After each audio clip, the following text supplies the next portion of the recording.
बहुत समय पहले की बात है। दक्षिण भारत के एक छोटे से गांव में एक स्त्री रहती थी, मातंगी। उसका जीवन बहुत कठिन था। पति बीमार था, घर कच्चा था और शरीर कमजोर। लेकिन उसकी एक चीज मजबूत थी, उसकी भक्ति। हर सुबह वो सूरज उगने से पहले उठती, नदी से जल लाती और शिवलिंग पर चढ़ा देती। उसका एक ही निवेदन होता, हे महादेव, मुझे कुछ मत देना, बस मेरे पति का जीवन बचाए रखना। एक रात उसे एक सपना आता है। सपने में यमराज प्रकट होते हैं। उनका स्वर कठोर था, पर आंखों में करुणा थी।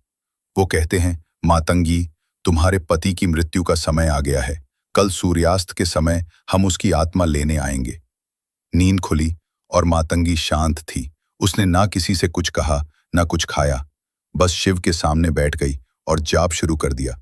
ओम त्र्यंबकम यजामहे। उसने 108 बार, फिर 108 बार महामृत्युंजय मंत्र का जाप किया। जैसे जैसे दिन ढलता गया, वातावरण बदलने लगा। घर में ठंडी हवाएं चलने लगी, दिया टिमटिमाने लगा और तभी अंधेरे में कुछ आकृतियां दिखाई दी। यमदूत।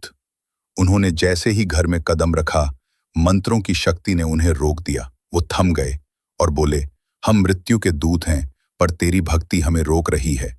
तभी अचानक शिवलिंग से तेज प्रकाश निकला और स्वयं भगवान शिव प्रकट हुए। उन्होंने मुस्कुराकर कहा, मातंगी, तूने सिर्फ अपने पति को नहीं, मृत्यु को भी जी लिया है। और उन्होंने उसके पति को जीवन दान दे दिया। यमराज स्वयं प्रकट हुए। उन्होंने हाथ जोड़कर कहा, भक्ति के आगे मृत्यु भी झुक जाती है। उस दिन से मातंगी को गांव वाले कहते हैं, काल विजयी नारी। वो अब भी रोज जल चढ़ाती है, लेकिन अब उसका संकल्प और भी गहरा हो चुका है।